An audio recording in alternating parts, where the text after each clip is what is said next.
Assalamualaikum warahmatullahi wabarakatuh. Sahabatku yang dirahmati Allah, Nabi Yesaya diutus Allah di tengah-tengah Bani Israel sebelum datangnya Nabi Zakaria dan Nabi Yahya. Meskipun namanya tidak ada di dalam deretan 25 Nabi dan Rasul yang wajib diketahui umat Islam, tapi sosok Nabi Yesaya ternyata punya peran penting setelah wafatnya Nabi Sulaiman alaihi salam. Nama Nabi Yesaya hampir tidak dikenal oleh pemeluk agama Islam secara umum. Ajarannya juga tidak diketahui secara luas. Namun Ibnu Katsir membahas tentang Nabi Yesaya dalam kitab miliknya yang berjudul Qasasul Anbiya. Dan di video ini, kita akan membahas kisah Nabi Yesaya, Nabi yang dibunuh dengan cara digergaji Bani Israel. Tapi sebelum itu, mohon dukung channel ini agar terus mendakwahkan kisah Islami kepada khalayak muslim dengan menekan tombol like dan subscribe. Semoga kebaikan sahabat mendapat balasan dari Allah Azza wa Jalla.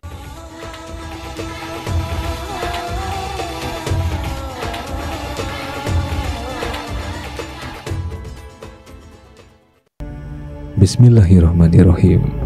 Sahabatku seiman, berikut ini fakta seputar Nabi Yesaya yang mesti kita ketahui. Nabi Yesaya hidup pada abad ke-7 sebelum Masehi. Beliau lahir di tengah-tengah kerajaan Yahuda yang dipimpin oleh seorang raja yang saleh. Dia bernama Hizkia. Sepanjang hidupnya, Nabi Yesaya menjadi penasihat khusus kerajaan dan mengambil keputusan untuk Bani Israel. Pernah suatu ketika, kaki Raja Hizkia terkena infeksi yang parah. Meski sudah beberapa kali diobati, penyakit itu tidak kunjung sembuh. Bahkan dia merasakan kematiannya sudah dekat. Ketika Raja Hizkia sakit, Sanherib penguasa Babilonia bersama rombongan pasukan dikabarkan sedang menuju Yerusalem. Mereka semua bermaksud menyerbu negeri yang dipimpin Raja Hizkia itu dengan membawa 60.000 personel pasukan.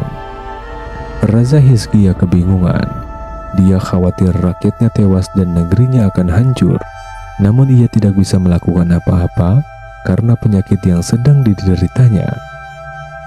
Raja kemudian meminta nasihat kepada Yesaya. Apa yang harus dilakukannya?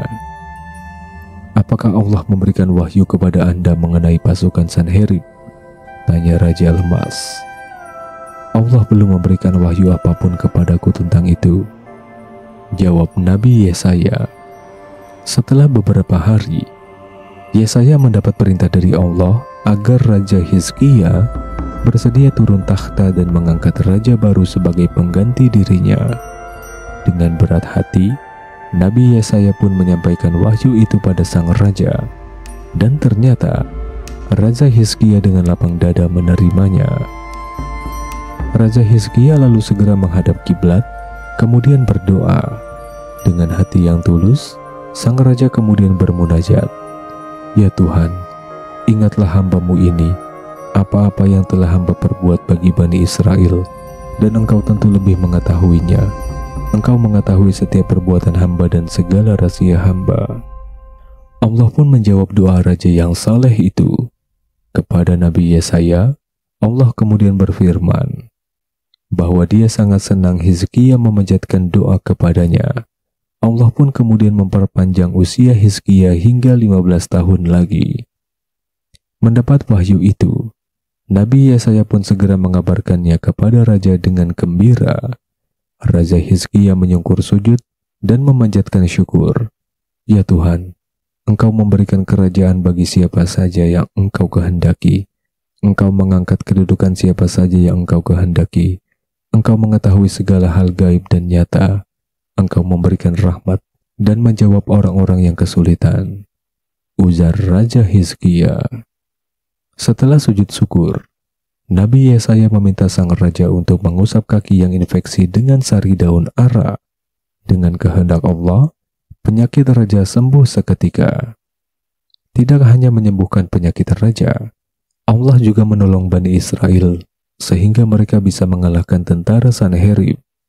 Tiba-tiba di pagi hari, seluruh pasukan musuh mati tergeletak, kecuali sang Raja Sanherib dan kelima tangan kanannya termasuk Nebukadnezar. Para tawanan ini dibelenggu selama 70 hari, lalu dipulangkan ke Babilonia. Ketika kembali, Raja Sanherib pun menanyakan hal aneh yang terjadi pada mereka. Para tukang sihir di negeri itu mengatakan kepadanya, "Kami bercerita tentang Tuhan dan Nabi mereka, tapi Anda tidak pernah mendengarkan kami." Sang Raja Babilonia pun bergidik. Ia kemudian merasa sangat takut. Sebagai Nabi yang diutus Allah, Nabi Yesaya menyampaikan ajaran Tauhid, yakni menanamkan keyakinan bahwa Tuhan itu Esa. Bahkan ketika Raja Hizkia hendak mengambil sebuah keputusan, Nabi Yesaya selalu meminta Raja bersabar sampai wahyu dari Allah turun kepadanya. Tidak hanya itu, beliau juga menyampaikan ketentuan yang digariskan Allah tentang kehidupan untuk menjalankannya dengan kebaikan. Nabi Yesaya juga mengajarkan kepada Bani Israel bahwa suatu saat nanti akan turun Nabi Isa dan Nabi Muhammad yang akan meneruskan perjalanan agama Tauhid. Karena beliau hidup sebelum Islam muncul, Nabi Yesaya erat dikaitkan dengan Kristen dan Yahudi. Nama Yesaya bahkan diabadikan dalam sebuah kitab bernama Kitab Yesaya yang terdapat di Perjanjian Lama. Dua ajaran penting Nabi Yesaya ialah Yahweh Sabaoth atau Tuhan semesta alam yang memiliki segala kuasa di langit dan bumi, dan Kadosi Israel atau Sang Kudus Israel. Meski beliau terlahir sebagai penyambung lidah Tuhan, Nabi Yesaya meninggal karena dibunuh dengan cara digergaji oleh kaumnya sendiri, yakni Bani Israel. Peristiwa itu terjadi setelah Raja Hizkia wafat, kerajaan Yehuda hancur, dan Bani Israel tidak menyukai ajaran Nabi Yesaya. Akhirnya Nabi Yesaya beramai-ramai diburu oleh Bani Israel. Nabi Yesaya berlari dan bersembunyi dengan cara masuk ke dalam pohon. Namun, konon setan memberitahu pohon persembunyian Nabi Yesaya. Kemudian Bani Israel menggergaji pohon tersebut. Di sini sudah tergambar salah satu watak yang ditunjukkan kaum Yahudi itu dalam menentang dakwah kebenaran. Meski Nabi Yesaya selalu menjadi wali bagi mereka, bangsa Israel itu justru marah kepadanya. Mereka geram dengan ceramah Nabi Yesaya ketika kondisi negara carut marut. Namun salah satu watak ditunjukkan kaum Yahudi itu dengan menentang dakwah kebenaran. Meski Nabi Yesaya selalu menjadi wali bagi mereka, bangsa Israel itu justru marah kepadanya. Mereka geram dengan ceramah Yesaya dan berencana membunuhnya. Sahabatku seiman, kisah Nabi Yesaya ini tidak tercantum di dalam Al-Quran dan juga tidak dikabarkan oleh Rasulullah Muhammad SAW dalam sebuah hadisnya. Dan kisah ini terdapat dalam kitab Qasusul Anbiya Ibnu Katsir. Menurut mufasir itu, dikutip dari riwayat Muhammad ibn Ishaq, Nabi Yesaya merupakan nabi yang muncul sebelum era Nabi Zakaria dan Yahya. Bahkan beliau adalah salah satu nabi yang bernubuat mengenai Nabi Isa dan Nabi Muhammad Rasulullah SAW. Wallahu a'lam bishawab. Demikianlah kisah Nabi Yesaya dalam video ini. Semoga ada manfaat yang bisa kita ambil. Mohon maaf jika terdapat kesalahan. Jangan lupa untuk menyimak video-video menarik dalam playlist ini. Saya akhiri. Wassalamualaikum warahmatullahi wabarakatuh.